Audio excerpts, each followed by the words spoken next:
સુરેન્દ્રનગરના દસાડામાં એસઆરનો વિરોધ કરવામાં આવી રહ્યો છે। કોંગ્રેસે જૈનાબાદ 4 રસ્તા પર હાઈવે પર કર્યો છે ચક્કાજામ। જૈનાબાદ હાઈવે પર 2 કિલોમીટર સુધીનો ટ્રાફિક જામ છે। પોલીસ કોંગ્રેસના કાર્યકરોની અટકાયત કરી રહી છે। ફોર્મ નંબર 7 અંતર્ગત મોટી સંખ્યામાં નામ કમી કરવાનો આક્ષેપ છે।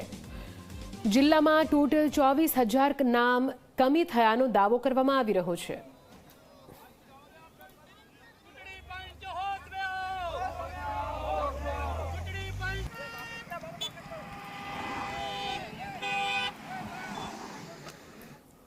જે ફોર્મ નંબર 7 ખોટા વાંધાઓ રજૂ થયા છે, ખોટા નામથી વાંધા રજૂ થયા છે, ખોટી રીતે વાંધાઓ રજૂ થયા છે।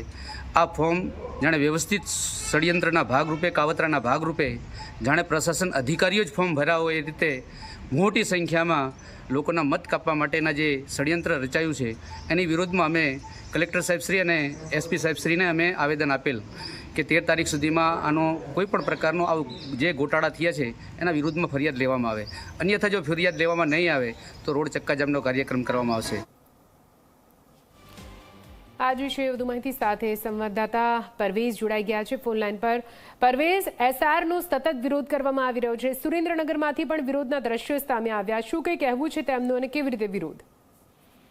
સુરેન્દ્રનગર જિલ્લાના દસાડા તાલુકામાં સરના કાર્યક્રમના વિરોધમાં કોંગ્રેસ દ્વારા જૈનાબાદ પર 4 રસ્તા છે તે ચક્કાજામ કરવામાં આવ્યા હતા। જૈનાબાદમાં હાઈવે પર અંદાજે 2 કિલોમીટર સુધીનું ટ્રાફિક જામ જોવા મળ્યું હતું। દસાડા પોલીસ કોંગ્રેસના કાર્યકર્તાઓને ડિટેન કર્યા હતા। ફોર્મ નંબર 7 અંતર્ગત મોટી સંખ્યામાં નામ કમી કરવાના કોંગ્રેસ દ્વારા આક્ષેપ કરવામાં આવ્યા છે। દસાડા તાલુકાના જૈનાબાદ અને બજાણા ગામના અંદાજે 7,000 મતદારોના નામ કમી થયા હોય એવું કહી રહ્યા છે। સુરેન્દ્રનગર જિલ્લામાં કુલ 24,000 નામ કમી થયાનો દાવો કરી રહ્યા છે।